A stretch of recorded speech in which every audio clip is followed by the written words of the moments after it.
Welcome back to our channel, ladies and gentlemen. It is my hope and prayer that this video finds you well wherever you are. Just let me know where you are watching us from. The Azimio demonstrations aftermath continues to rock this country. It has now reached the media houses, and the administration keeps on improving on mistakes. It is also a week of letters to the international community and foreign diplomats.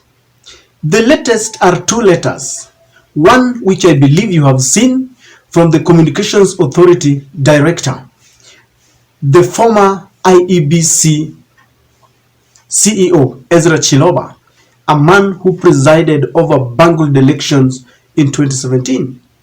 This letter was sent to 6 media houses. It is something that you've seen, but we are going to look at it again. And then a rebuttal from Citizen led by Macharia and all the other stations, writing to report President William Ruto to the international community to look at it, because it seems we've realized that we need a bigger prefect, the diplomats. I want us to go very quickly to the letter that was written by Chiloba to the 6 media stations for covering the Azimio rallies. And I'll be very fast, so you bear with me. Of course, the letter is from the Communications Authority of Kenya. The headline is Re-broadcast coverage of demonstrations. So bear with me as we move very fast, because this is going to form the basis of our analysis. That today the authority completed a review of broadcast coverage of opposition demonstrations held on 20th March 2023. The authority has established that at least 6 TV stations, namely Citizen TV, NTV, K24, KBC, TV47, and Ibru TV, provided coverage in a manner, look at that, in a manner that violated the programming code. The coverage depicted scenes that could cause panic or intended to the public, threatening peace and cohesion in the country. Look at how cheap we can be. Just allow me to move on before we start commenting. The authority has, in accordance with the relevant provisions of the law, issued notices to the identified broadcasters to take immediate remedial actions. All broadcasters are hereby reminded of their obligations as outlined below. 1. Section 33 of the Constitution of Kenya, as read together with Section 5B of the Kenyan Information and Communication Act, which provides that the constitutionally guaranteed right to freedom of expression does not extend to propaganda for war, incitement to violence, hate speech, or advocacy of hatred, and constitutes ethnic incitement, vilification of others, or incitement to cause harm or discrimination. Before we move on, ladies and gentlemen, the preamble indicates that these 6 TV stations covered scenes that could incite Kenyans. The question that begs is this: when the Azimio notified the government that they wanted to go for demonstrations in accordance with the law, what was supposed to be the role of the government? It happened in South Africa. The government was supposed to give the Azimio supporters security, because that is what is envisaged in our constitution. So when the police started tear gassing and beating the Azimio convoy and spreading them with that water cannon, did they expect the media stations not to cover that? Would the media stations cherry pick what they want to show the world? Are we now saying that we want to hide what is happening in our country from the global world?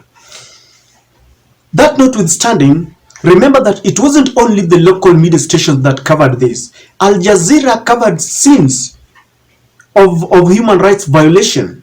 The BBC did the same, and the CNN. So all the international media's coverage looked at the Kenyan scenario, and all of them agreed that the police violated human rights, that the police used extra force on innocent and harmless Kenyans who are only going about with their demonstrations as was envisaged in the law anchored in our sacred constitution. The previous day, before the day of mass action, the Interior Cabinet Secretary had come and assured the Azimio supporters that as long as they conducted themselves within the law, then they were going to be accorded their respect and they would be given security. So for someone to come up with such allegations, it's preposterous, and we are condescending to the lowest. We could go on a little bit. They say that Clause 461 1A Kenya Information and Communication Act, which requires licensed broadcasters to provide responsible and responsive programming that caters for the varied needs and susceptibility of different sections of Kenyan community. We go to clause 3. That clause number 3, clause 19, or in bracket 1 of C and D, Kenya Information and Communications Broadcasting Regulations, which requires a license to ensure that no broadcast by its station glorifies violence or depicts violence in an offensive manner or is likely to incite, perpetuate hatred, vilify any person or section of the community. It is the same thing we are talking about. If they don't want our local media stations to report violence, let them stop violence themselves. The media stations do not initiate violence. The media stations are only reporting what was happening in the country. And I think that let us not hoodwink Kenyans, and let us not call a spade a big spoon. I think we are taking this joke too far. But again, let us just read further that number 4, clause 10.21 of the programming code, which requires broadcasters to take care in coverage of crisis situation so as not to hinder or obstruct effort by authorities to resolve the situation. How did the local stations hinder the efforts by the authorities to resolve? I mean, can't we be serious? Let's move on. Section 5.84 of the programming code, which states that presentation of news and commentaries must not be done in a way that would create unnecessary panic or alarm. Unnecessary panic and all this alarm was created by the police, was created when the police decided to run terror on harmless Kenyans who are demonstrating in accordance with the law. I'm about to finish so that we can talk about this. Section 5.83 of the programming code, which states that morbid violence, sensational or alarming details that are not essential to factual reporting are not permissible, and this cannot. You cannot tell us that there are violent, sensational or alarming details that are not essential to factual reporting. Are you now telling us that if the police are killing people and butchering them in some corner just because they have been cornered on their demonstration day, then this is alarming and the media should not report? It cannot happen. Ladies and gentlemen, the last one is that clause 2.4 of the programming code, which states that broadcasters are responsible for the broadcast materials relayed on their stations, regardless of their source, as well as professional activities of its employees. Which is okay, I agree. If you go to the all 6 media stations, they are responsible for it. Those scenes were there. I watched BBC. For example, I watched Ferdinand Omondi giving us real scenarios as the police or used tear gas and violence on the convoy of Azimio fraternity. And he was asking why. So even if you go to Citizen, they will tell you we are responsible for the source, because what they are doing, they were reporting something that was happening, not propaganda. They finish by saying, while the authority promotes freedom of the press, it is imperative that all broadcasters exercise caution in live broadcast coverage in order to avoid scenes that would be detrimental to peace and cohesion. This is utter hogwash. Let me tell you something. The government has been cornered because they know that the whole world reported them in bad faith. The whole world reported the police butchering people. The whole world saw what was happening. Instead of facing what happened, instead of just coming up and saying we apologize, instead of improving on what happened, now they want to start threatening people. Take notice that failure to adhere to the outlined obligations shall be acting in breach of license conditions, which shall attract liability under relevant provisions of the law, including revocation of broadcast license and or broadcast requirements. That is it. The whole of this thing that was being written has been summarized in the last paragraph.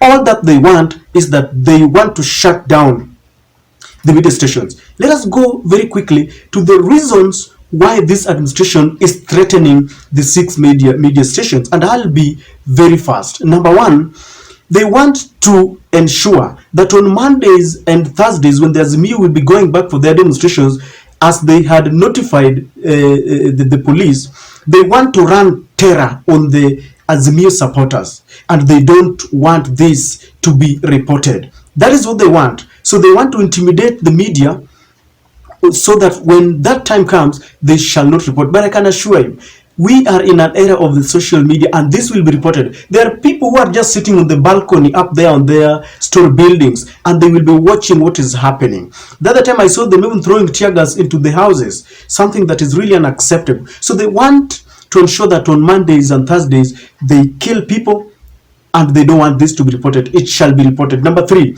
they want to gag the media so that the media cannot start highlighting what is happening in the government, like corruption cases that are being dropped. Now they have decided that the MPs will not have any say in privatization or in selling government companies and parastatals. They want to gag the media because they want the media now to cherry pick what to report. They want to ensure that the media is intimidated. Freedom of the media was fought for, and we cannot revert it back. Ladies and gentlemen, I don't think the media will accept this. They want to intimidate the media so that it can be captured. You see what they did to Fredo Kengo Matiang'i? They start to intimidate you so that you can lie low, so that you are under capture. Like you know, we have the biggest state capture now. The IEBC has been captured. The judiciary has been captured. They want the media to be captured. They have to start by intimidating you. They want to take us back to the Nyayo era where it was chama cha baba na mama. When you tune in, the only thing that is being reported is that the president attended a church somewhere, and then you are given what they said, and then the second broadcast, the president was planting trees somewhere. The third broadcasting is the president had an harambe and he helped some schools, and then it is gone like that. That is what he wants us to do, gagging the media, taking us back to the Nyayo era. This will not happen because I know the next minute they are going to either shut down or regulate the social media, so that maybe the bloggers, like we will soon see Chiloba giving us regulations on what to do. Kenyans cannot accept this, and I understand that Macharia has led a group of all of these stations, media owners associations, and they have written to the international community to report President William Ruto, and they are telling the international community that this guy is just becoming a tyrant, a dictator, a benevolent dictator. I have seen our president in charge, And I'm wondering whether this is the same man who is ordering people to do this kind of things. But do we have anyone who can offer wise counsel to the president? Do we have anyone in this administration with a sober mind who is advising President William Samoei Ruto? And those who surround him, do they want him to succeed or to fail? Because I have got a feeling that some people really want this government to fail. Ladies and gentlemen, this is something that will not take place in this era and age. We are past this. And if he imagines that we can use the Ugandan tactics in Kenya, he will be in for a rude shock. I don't know what you think, but that is my take.